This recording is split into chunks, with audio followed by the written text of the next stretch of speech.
RCB one of the best fan base in the world. இதுவரை title win பண்ணாதனாலும் ஃபேன்ஸோட ஹார்ட்ஸ்லாம் வின் பண்ணியிருக்காங்க. ஆர்சிபியோட 2024 ஸ்குவாட் எப்படி இருக்குது, ஸ்ட்ரென்த் அண்ட் வீக்னஸ் என்ன பற்றி பார்ப்போம். வாங்க வீடியோக்குள்ளே போகலாம். ஃபஸ்ட்டு பார்த்தீங்கன்னா ஆர்சிபி ஸ்குவாடை பார்ப்போம். ஃபஸ்ட்டு பேட்ஸ்மேன்ஸ்னு பார்த்தீங்கன்னா Faf du Plessis, Virat Kohli, Rajat Patidar, Anuj Rawat, Dinesh Karthik, Suyash Prabhudessai மாதிரி பிளேயர்ஸ் இருக்காங்க. ஆல்ரவுண்டர்ஸில் பார்த்தீங்கன்னா Glenn Maxwell, Cameron Green, Will Jacks, Mahipal Lomror மாதிரி பிளேயர்ஸ் இருக்காங்க.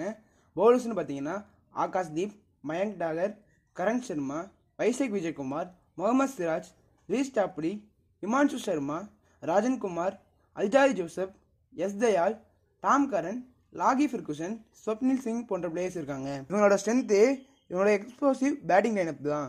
ஃபேஃப், கோலி, பண்டிதார், மேக்ஸ்வெல், கிரீன், டிகேன்னு இவங்க பேட்டிங் லைனப்பை பார்க்கும்போதே பயங்கரமாக இருக்குது. இவங்களோட வீக்னஸ்னு பார்த்தீங்கன்னா இவங்ககிட்ட நல்ல குவாலிட்டி ஸ்பின்னர் ஒன்றும் இல்லை.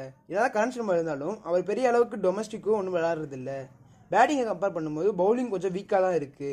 இவங்க பிளேயிங் லெவல் பார்த்தீங்கன்னா மோஸ்ட்லி ஃபேஃப், கோலி ஓப்பனிங்கும், பண்டிதார் நெட் 3, மேக்ஸ்வெல் நெட் 4, கிரீன் நெட் 5, டிகே நெட் 6. இப்போ டாப் 6 மோஸ்ட்லி இதுவாக தான் இருக்கும்.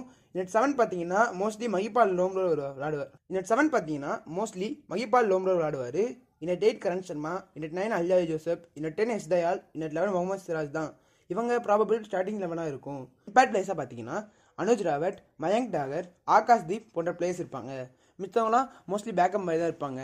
இந்த டீமை வச்சு ஆர்சிபி பிளே ஆஃப் போவாங்க நீங்கள் நினைக்கிறீங்களா? கான் பண்ணுங்கள்.